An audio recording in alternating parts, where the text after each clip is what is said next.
सुप्रभात बच्चों। आज हम आपको कक्षा 11 पाठ 14 वे आंखें,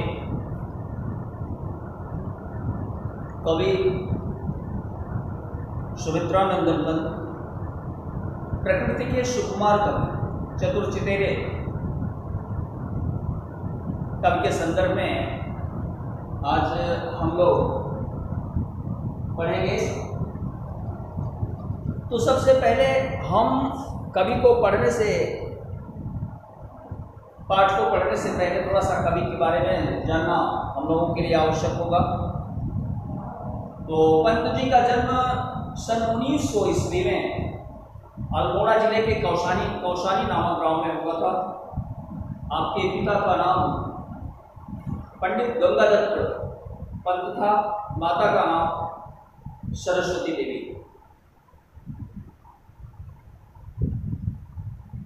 आपको की प्रारंभिक शिक्षा आपके गांव के ही पाठशाला से हुई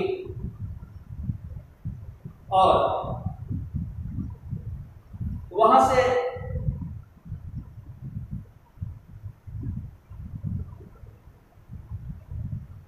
ही जयनारायण स्कूल से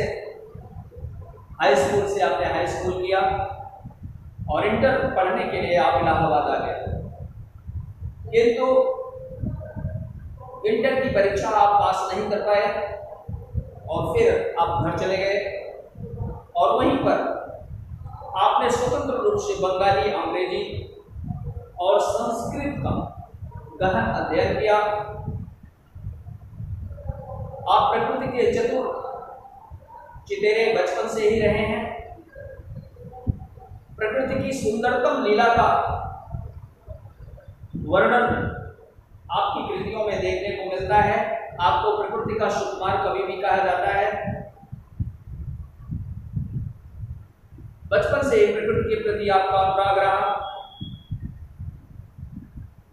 आपके साहित्य पर संत साहित्य और रविंद्र जी के दर्शन का प्रभाव रहा। प्रारंभ में आपकी रचनाएं आपके दर्शनों से प्रभावित रही हैं और सन 1938 ईस्वी में आपने रूपाग नामक पत्र का संपादन भी किया।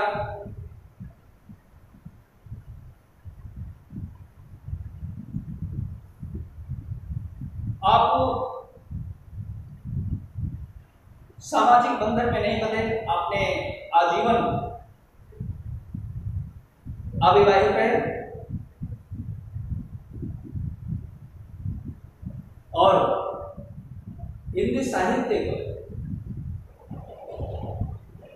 एक स्तंभ कहे जाते हैं आप छायावाद के। उन 4 स्तंभों में से एक स्तंभ आप हैं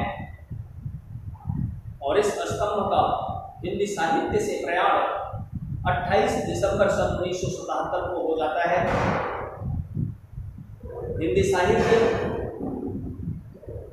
इस मूर्धन्य कवि के खोने का, रिक्तता का जो भान है वह हिंदी साहित्य को सदा रहेगा, क्योंकि आपने हिंदी साहित्य की जिस रिक्तता की पूर्ति की है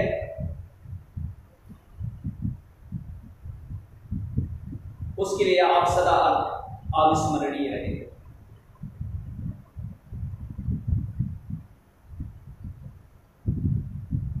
तो आपने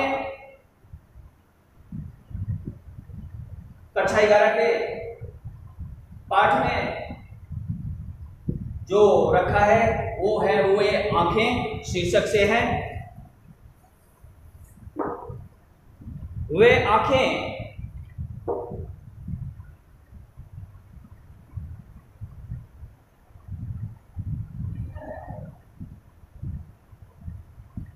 क्योंकि थोड़ा सा शीर्षक पर हम विचार करते हैं तो ये पता लगता है कि आंखों से ही बहुत कुछ होता है। हमारी भाव को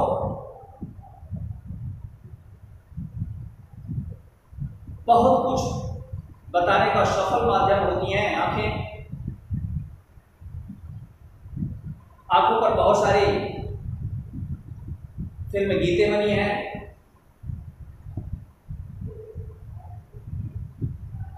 किंतु यहां पर कवि ने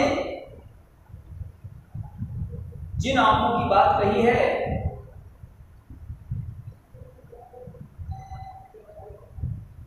उन आंखों से कवि को बहुत कुछ दिखाई पड़ता है। यहां कवि भी उन आंखों से देखना चाहता है।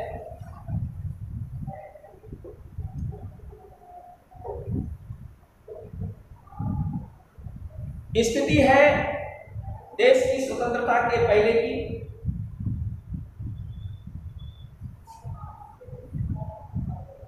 देश आजाद नहीं हुआ था, चारों तरफ शोषण, भूखमरी, गरीबी, दीनता, अत्याचार, इन्हीं सब का बोलबाला था। क्योंकि गोरों का शासन था, उनका एक ही मकसद था कि अपने औपनिवेश में उससे केवल धन का उपार्जन करना, वहां की जनता किस प्रकार से रह रही है, उसके सामने कौन सी दिक्कत है, इसका कोई ख्याल उनको नहीं था। खास करके भारत एक कृषि प्रधान देश है और था भी। भारत की पूरी निर्भरता जो है वह किसानों पर थी और किसानों की स्थिति बिल्कुल दयनीय हो चुकी थी।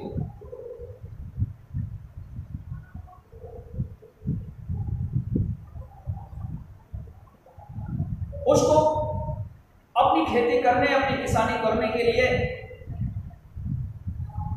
न तो वही समुचित सुविधाएं मिल पा रही थी और न ही उत्पादित वस्तु का उनको उचित लाभ मिल पा रहा था, जिसका परिणाम हुआ कि किसान बिल्कुल कमजोर होता गया, कर्ज में डूबता गया, आर्थिक तंगी आती गई,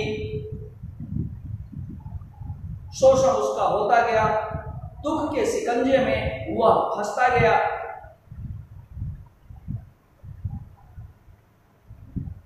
और एक दिन ऐसा भी आया कि उसके घर द्वार, खेती बाड़ी, बैल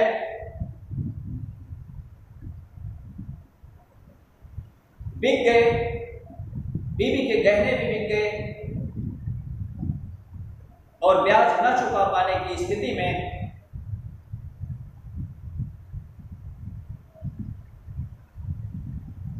उसको महाजन ने अपने घर बुलवाया, बेइज्जत किया। बेटी बिना इलाज के मर गई, उसे वह दूध नहीं पिला पाया। इन्हीं सब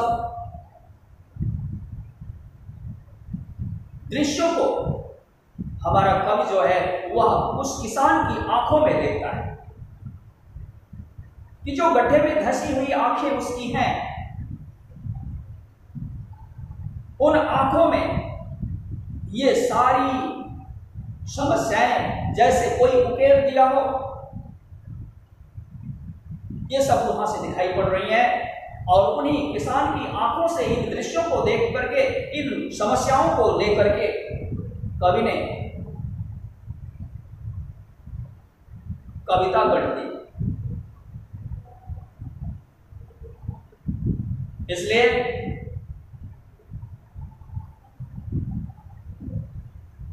ये शीर्षक है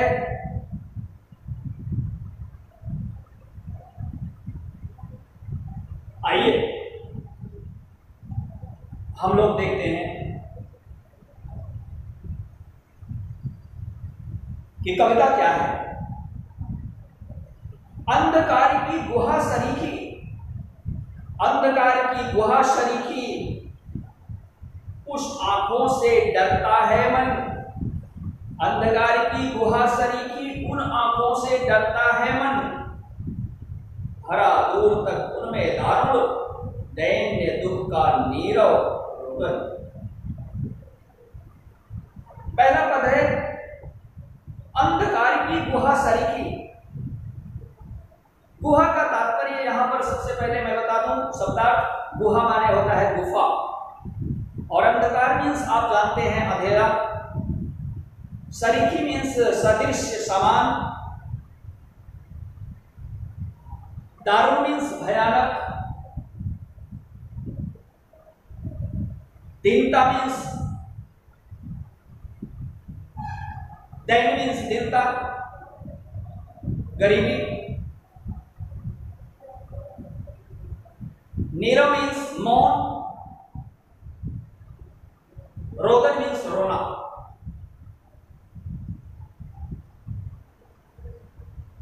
कवि यहां पर कहता है कि जो उसकी आंखें हैं गड्ढे में गई हैं, क्योंकि वह बिल्कुल अस्थिशेष मात्र रह गया है, केवल उसके शरीर में केवल हड्डियों का एक ढांचा रह गया है,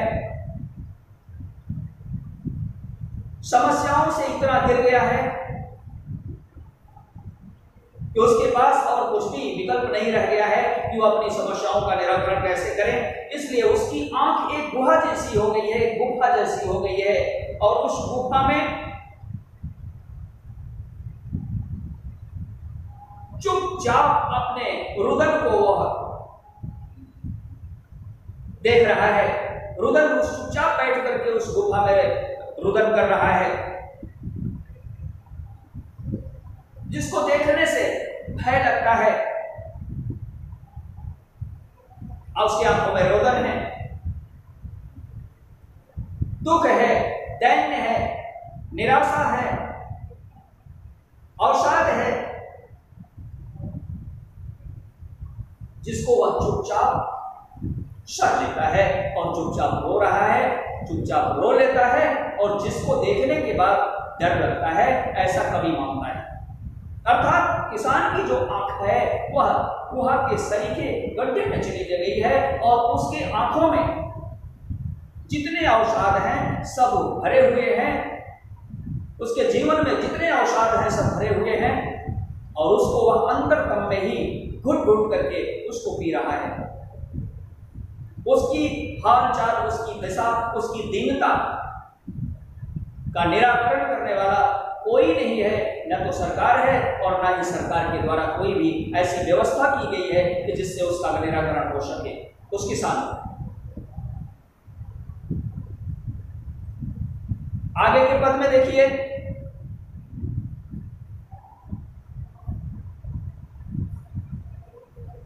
वह स्वाधीन किसान था, वह स्वाधीन किसान रहा, अभिमान भरा आंखों में उसका, छोड़ उसे मझधार आज संसार कगार सदीश बह गया।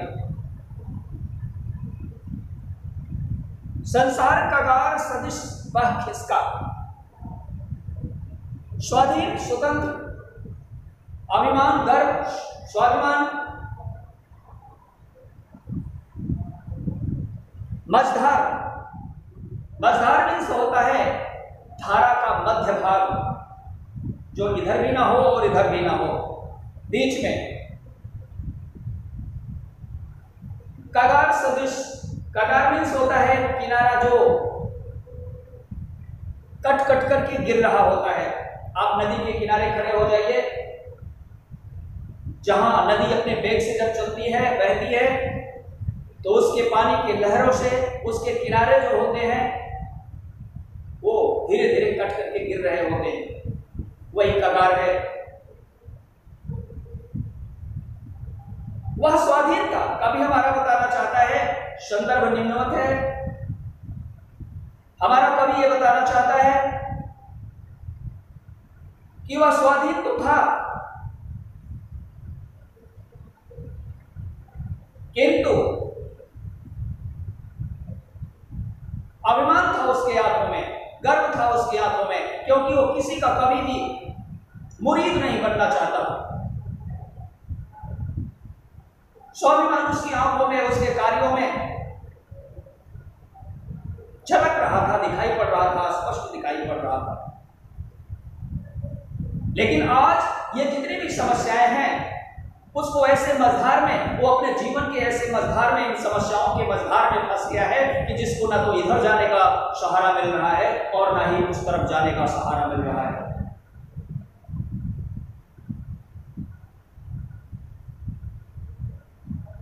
कोई नहीं सहारे के लिए तैयार है क्यों? लेकिन अपेक्षा सबकी है उससे। अगर वो कृषि से उत्पादित अपने अनाज को ना मार्केट में भेजे तो अनाज शहर की बिल्डिंगों में नहीं होंगे,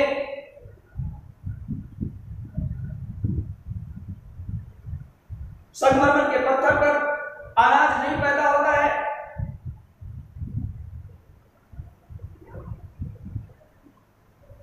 अनाज तो किसान के खेत में होता है और किसान के द्वारा होता है। लेकिन दुर्भाग्य की बात है कि ना तो किसान को देखने वाला तब कोई था और ना आज भी कोई है। लेकिन फिर भी उसे अभिमान है अपने उस कर्म पर, अपने उस किसानी पर, अपने उस कृषि कार्य पर। लेकिन आज वो ऐसे मझधार में है, उसका सहारा देने वाला कोई नहीं है। छोड़ उसे मझधार, आज संसार कगार सदिश पक्ष, आज ये संसार उसको ऐसे मझधार में छोड़ करके नदी के वेग की तरह, नदी के जल की तरह, नदी की धारा की तरह आगे खिसक लिया और वो वहीं पर ध्वस्त हो गया, वहीं पर गिर गया।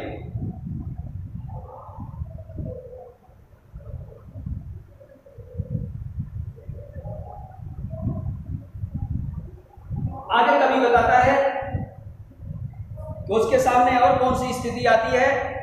लहराते हुए खेत दृगों में हुआ बेदखल, अब वह अब जिससे हंसती थी उसके जीवन की हरियाली, जिनके तृण तृण से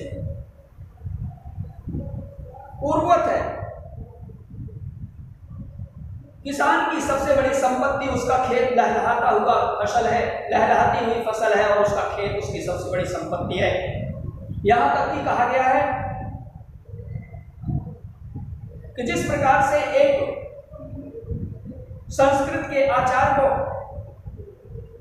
एक विद्वान को एक सूत्र अगर वो बनाता है तो उसे 100 पुत्र प्राप्ति की खुशी मिलती है, ठीक उसी प्रकार से अगर किसान अपनी लहलहाती फसल को अपने खेतों में देखता है तो उसके सारे गम भूल जाते हैं और उसे 100 पुत्रों की प्राप्ति का आनंद अपनी उस लहलहाती फसल को देख करके होता है।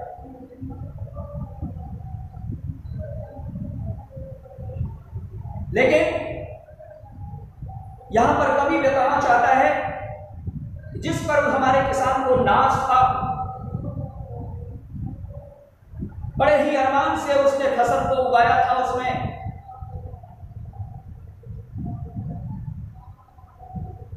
किंतु ब्याज अधिक होने के कारण, टैक्स न जमा कर पाने के कारण, लगान न दे पाने के कारण उसकी खेती जो है, उसका खेत जो है अपने खेत से आज बेदखल होता है, बेदखल कर दिया जाता है, हटा दिया जाता है, अधिकार से उसे मुक्त कर दिया जाता है। बेदखल का मतलब होता है अधिकार से मुक्त करना।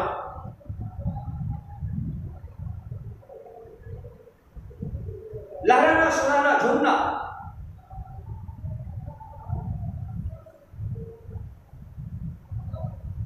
तृण तिनका,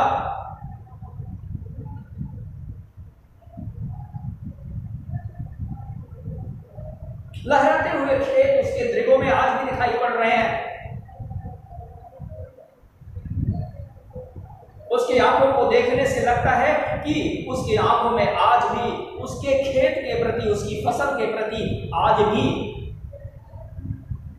जो स्नेह है वो उसकी आंखों में उसके अभाव को देखा जा सकता है। उसकी आंखें करुण कथा को बता रही हैं कि उसके खेत को नीलाम कर दिया गया है, उसको उससे बेदखल कर दिया गया है, उसे हटा दिया गया है। ये अंग्रेजों का शासन था। जब टैक्स ज्यादा हो जाता था, व्यक्ति नहीं दे पाता था, किसान नहीं दे पाता था, तो उसके बदले में उसकी जमीन छीन ली जाती थी और उस जमीन से उसका स्वामित्व खत्म कर दिया जाता था, हटा दिया जाता था। इसको बेदखली कहते थे। टैक्स की बारी दे भी नहीं पाया और जमीन भी गई। अब बताइए करेगा कैसे हो? ये सारी स्थितियां उस किसान की आंखों में हमारे कवि को दिखाई पड़ रही हैं, और जिसको देख करके उसके जीवन की हर कली खिलती थी, क्योंकि किसान का सबसे प्रिय चीज उसकी फसल होती है और उसको देख करके उसका मन हर्षित होता है, प्रफुल्लित होता है। सारे दुख दर्द वह जब शाम को अपनी लहलहाती फसल को खड़े खेत और मेड़ के ऊपर से देखता है अपनी फसलों की लहलहाते दृश्य को, तो उसके सारे दुख दैन्य खत्म हो जाते हैं, हरित हो जाते हैं अपने आप। किंतु आज बेदखली से उसकी आंखों में जो करुण क्रंदन है वो स्पष्ट हमारे कवि को दिखाई पड़ रहा है।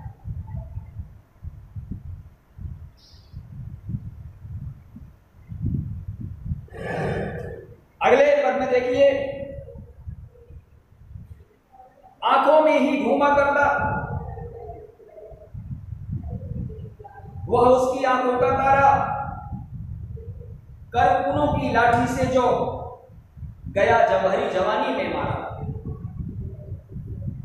तो बच्चों, आंखों का तारा बहुत प्यारा, कारकुन ऐसा कह सकते हैं। कारकुन का मतलब होता है महाजन, सूदखोर।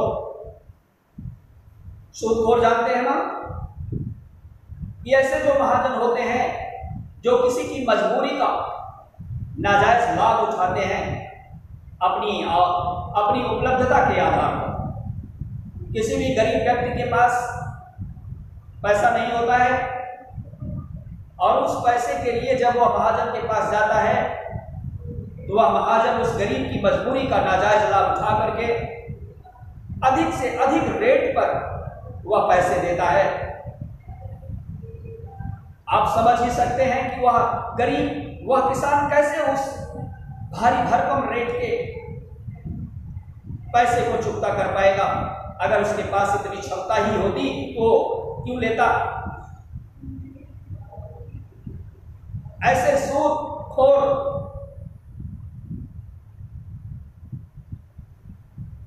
मेरे सब मन में तो और भी शब्द आ रहे हैं कि वहां पर कहते हैं, लेकिन उचित नहीं होगा बच्चों, क्योंकि यह कहा भी गया है कि धरती का सबसे बुद्धिमान प्राणी वो है जो किसी भी व्यक्ति की मजबूरी का फायदा उठाना सीख ले, वही आज के समय में बुद्धिमान माना जाता है।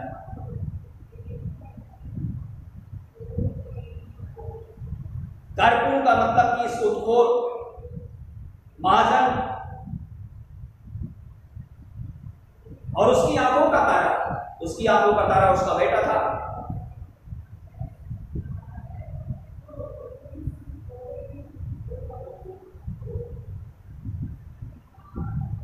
किसान ने पैसा लिया उच्च दर पर कि मेरी फसल होगी और उस फसल से उत्पादित जो धन होगा, जो अनाज होगा, उसको बेच करके हम इसके ऋण को चुका देंगे, ब्याज से चुका देंगे। किंतु फसल अपेक्षित परिणाम न दे पाई। खान पान खर्च, अनेकों प्रकार की झंझटें किसान के ऊपर होता है, जिसके कारण वह अपने उस ब्याज को नहीं चुका पाया। और सूदखोर ने बेटे को ले गया जबरदस्ती, जो कि बिल्कुल तरुणाई में था, युवावस्था में था।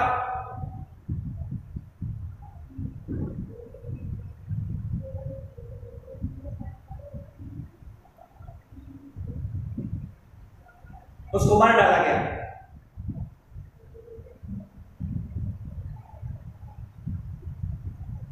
वही एक उस किसान की आंखों का तारा था।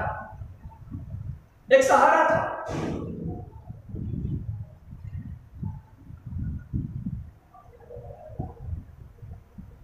इतना बड़ा अत्याचार उसके साथ किया गया। ये सब सारी घटनाएं, सारे वृतांत, सारी बातें, सारे दुख दैन्य, ये उस किसान की आंखों में स्पष्ट दिखाई पड़ रही हैं, जिनको लेखक यहां पर वर्णित करता है।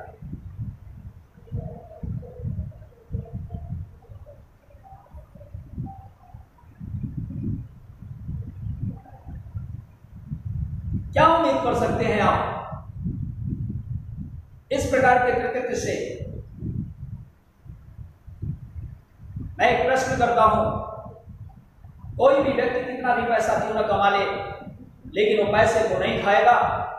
अगर उसे खाना है तो दाल चावल अनाज को ही खाना है, रोटी ही खाएगा, वो पैसे नहीं खाएगा। लेकिन ये इसको पैदा करने वाला कौन है? हमारा किसान है। इसलिए आपको मालूम होना चाहिए कि हमारे देश के पूर्व प्रधानमंत्री स्वर्गीय लाल बहादुर शास्त्री जी ने नारा दिया था कि जय जवान जय किसान। अगर हमारा किसान खुशहाल होगा, अगर हमारा किसान सुदृढ़ होगा, मजबूत होगा, तो हमारे देश की शक्ति अपने आप बढ़ जाएगी। और हम आज भी अपने सारे शासन और प्रशासन शक्तियों और सरकारों से ये निवेदन करना चाहता हूं, क्या हमारे सैन्य व्यवस्था को मजबूत किया जाए, लेकिन अधिक से अधिक पूरे वर्ष का जो बजट है उसको किसानों पर लगाया जाए, नए तकनीकी का उपयोग किया जाए, किसानों को मजबूत किया जाए, क्योंकि भारत एक कृषि प्रधान देश है और हमारा किसान मजबूत होगा तो निश्चित ही तौर पर हमारा देश मजबूत होगा। आगे हम देखते हैं, बिका दिया घर द्वार महाजन ने, न ब्याज की कौड़ी छोड़ी, रह रहा आंखों में चुभती हुआ कुर्क हुई वर्गों की जोड़ी। बेटा मारा गया, खेत नीलाम हो गया। अब उसके पास, हमारे किसान के पास 2 बैल हैं। किसान के 2 हाथ, उसके 2 बैल हो गए थे, क्योंकि किसान का भरपूर सहयोग करने वाला, उसकी किसानी करवाने वाला, उसकी खेती करने वाला अगर कोई सहयोगी होता था तो उसके 2 बैल होते थे। कुछ भी शेष नहीं रह गया जब उस किसान के पास, तो उस कारकुनों ने, उन महाजनों ने, उन सूदखोरों ने हमारे किसान की 2 बैलों पर उनकी नजर गई, क्योंकि उनके पास अब ऐसा कुछ भी शेष नहीं रह गया था कि जिसको बेच करके जिसकी अदायगी वो कर सकते। नीलाम करवा दिया गया, बड़े बाजार में उस किसान के दोनों बैलों को कुर्क करवा दिया गया और उससे जो धन मिला उस धन को उसकी ब्याज में छुपाया गया। बताइए, हमारे उस किसान के पास अब क्या शेष बचा कि जिसके माध्यम से वो अपनी समस्याओं का समाधान कर ले। बिका दिया घर द्वार, घर भी बिक गया, द्वार भी बिक गया, और वो 2 बैल थे जो सहयोग के करते थे वो भी बिक गए। लेकिन महाजन ने अपने उस ब्याज की रकम में से 1 पैसा भी नहीं छोड़ा, दया नहीं आई।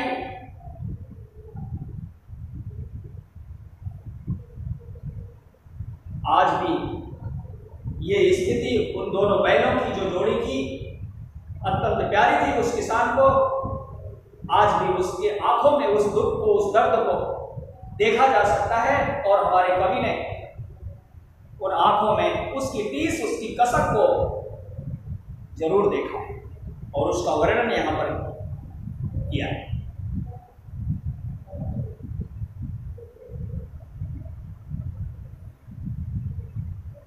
तो बच्चों ये हाफ पार्ट इस वीडियो में होगा और इसका दूसरा भाग जो है दूसरी वीडियो में होगा। तो मुझे ये आशा और विश्वास है कवि के द्वारा जो आंखों के माध्यम से वे आंखें शीर्षक के माध्यम से जो कवि बताना चाहता है वो जरूर आपकी समझ में आया है। इस वीडियो के प्रथम भाग में और जो भी अवशेष भाग है उसको हम वीडियो के द्वितीय भाग में आपको प्रेषित करेंगे और मुझे विश्वास है कि आपकी समझ में जो अध्यापित है वो जरूर आया होगा। धन्यवाद।